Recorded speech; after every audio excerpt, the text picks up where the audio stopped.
Hey everyone, and welcome back for another deep dive with us. Today we're going to be looking at something pretty fascinating, the combination of blockchain technology and Islamic finance principles. And we'll be focusing on how this combo could really make a difference in boosting local economies, especially thinking about small towns in Africa. The article that really got my wheels turning on this is called Leveraging Blockchain and Islamic Finance to Stimulate Local Economies in African Towns. And it's got me thinking, could these two things, which seem pretty different on the surface, actually work together? Yeah, it is an interesting pairing, right? Like at first glance, you might not think they go hand in hand. But if you dig a little deeper, you start to see that both blockchain and Islamic finance really value transparency and trust and inclusivity. They both want everyone to be included. And those values are like the foundation for sustainable growth, especially in towns where resources might be limited. All right, okay, so they have some shared values. That's cool. But I'm curious, how does that actually play out in the real world? We're talking about small African towns here, not exactly the global financial centers you usually associate with this stuff. Yeah, exactly. And that's what makes this so interesting. Take Baraka coins, for example. Imagine a town with its own digital currency built on those shared values. Residents could earn these coins by getting involved in community projects like recycling or volunteering, things that help everyone. So like a built-in reward system for doing good. Yeah. But would this just be another cryptocurrency? How'd it be different? Well, not necessarily. Islamic finance has some pretty specific principles, and one of the big ones is no riba, which basically means interest. So unlike a lot of cryptocurrencies out there that depend on lending and borrowing with interest, these Baraka coins would need a different setup. Maybe they could be tied to the value of something tangible, like a local product, or even community-owned land that would fit with Islamic principles. I see. So it's not just a matter of giving existing technology a new name. You have to really think about the ethical side of things, too. And this idea of pegging the digital currency to something local like that. I mean, that's a really smart way to make sure it has real value within the community. Right, exactly. And that's where blockchain technology really shines. Because it has those immutable records, everything is super transparent and accountable. You can trace every single Baraka coin transaction and know it's legitimate. Right. Which builds trust, right? Especially for people who might be a little hesitant about a whole new financial system. Yeah, for sure. So you're basically using the best parts of both blockchain and Islamic finance to create something new, something that's tailor-made for that specific community. Exactly. Think about halal community project crowdfunding, for example. With blockchain, people could contribute directly to building a new school or an irrigation system, and they'd get tokens that represent their share of the project. Smart contracts could even ensure that the funds are only released when certain goals are met. Again, total transparency and accountability. Okay, so instead of relying on outside investors or traditional banks that might charge interest, the community can fund its own development projects in a way that aligns with their values. And they actually have a stake in the outcome, which is huge. Absolutely. Now, take that idea and imagine applying it to something like a halal poultry farm. They could raise capital through these tokenized investments, and people could own a piece of the farm and share in the profits it makes. That sounds amazing. Everyone wins. But hold on a sec. Islamic finance is all about ethical and responsible practices. So how does it handle the issue of risk and investments? That's a big concern in any financial system, right? We're talking about people's hard-earned money here, after all. Yeah, absolutely. That's a crucial point. And it leads us to another key principle in Islamic finance, the prohibition of gharar, which basically means excessive uncertainty or risk. So in the case of that poultry farm example we were talking about, the investment wouldn't be based on just speculation or how much the market is fluctuating. It's actually tied to a tangible asset, the farm itself, and how well it's run. So investors know exactly where their money is going and what it's supporting, and the risk is lower because it's based on a real asset with a real value. Exactly. And Islamic finance often uses these profit-sharing models, where investors share in both the profits and any losses proportionally, which fosters a sense of partnership and encourages everyone to make responsible decisions. So it's not just about making money, it's about building something together. Right. And it sounds like there are safeguards in place to prevent the kind of risky behavior that can lead to problems in the financial system. Definitely. And it's interesting to see how these principles can be applied in different ways. Okay, so let's shift gears a bit and talk about ethical supply chains. Blockchain has a huge role to play here because it can literally track the journey of goods from where they're produced to where they end up, guaranteeing things like halal certification and boosting consumer trust. That makes a lot of sense these days.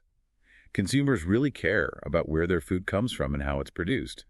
A transparent system like that, especially for things like halal meat or local honey, where ethics are really important, could make big difference. Exactly. Transparency is key. It not only helps consumers feel confident about what they're buying, but it also allows producers and businesses to really showcase their commitment to doing things the right way and potentially reach more customers who share those values. It sounds like a win-win situation for everyone involved. Absolutely.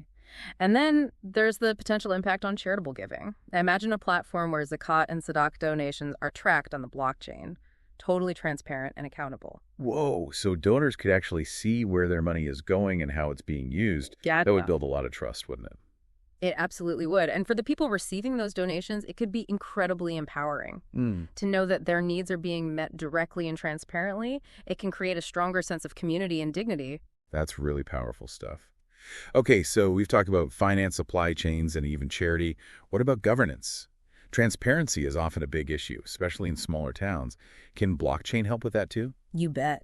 Imagine a system where things like budgets, spending records, even voting records are all kept on the blockchain, completely open for everyone in the community to see.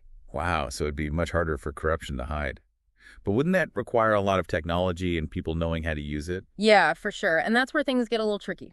We can't just assume that technology alone will solve every problem. We have to think about how to implement these ideas in a way that's sustainable and actually benefits these communities. So what are some of the key things to consider then? How do we make sure this works in the real world? One really important thing is to start small.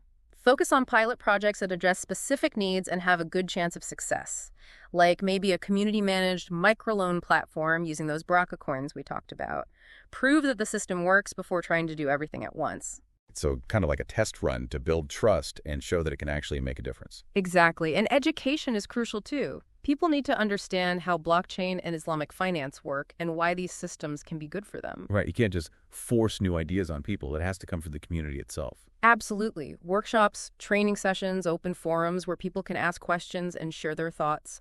It all helps to build trust and make sure that these initiatives are driven by local needs and not just imposed from the outside. So it's about empowering communities to take ownership of these technologies Yeah. and shape them in a way that aligns with their own values and goals. That's the idea. And it's also important to remember that this is a journey. We're just starting to explore the potential here. There will be challenges along the way, but by working together, learning, and being open to new ideas, we can create a more ethical, equitable, and prosperous future for these communities. I love that it's about progress, not perfection. Okay, so we've covered a lot of ground here, but I'm sure our listener is wondering, are there any real-world examples of this happening in Africa where these ideas have actually been put into practice? Yeah, there are. And some really promising ones, too. Like in Kenya, there's a project using blockchain to manage livestock insurance for small-scale farmers. It uses those smart contracts to automate payouts based on data they can verify, like weather conditions or if any livestock die. This kind of insurance is super important in places that are prone to droughts or diseases, where traditional insurance might be too expensive or just not even available. So it's like a safety net for farmers who are at the mercy of things they can't control. And because it's based on Islamic finance, they don't have to worry about those interest issues. Exactly. There's also this really cool platform being developed in Senegal for ethical microfinance. They're using blockchain to make interest-free loans, what they call card al-Hassan, to small businesses and entrepreneurs. And the platform connects lenders and borrowers directly, so it cuts down on costs and makes everything more transparent. It's amazing to see how these concepts are being adapted to meet different needs in different places. So as we wrap up here, what are some key takeaways our listeners should keep in mind about this whole fusion of blockchain and Islamic finance? Well, I think the most important thing to remember is that technology is just a tool. It can be used for good or bad, and it's up to us to decide how we want to use it. Blockchain and Islamic finance together have this incredible potential to make the financial system more ethical, more equitable, and more sustainable. It's not just about the tech itself, though, right? It's about understanding the principles behind it, the context where it's being used, and the needs of the communities it's supposed to help. Exactly. It has to be about collaboration, education, and being willing to try new things and learn as we go. We need to bring everyone to the table.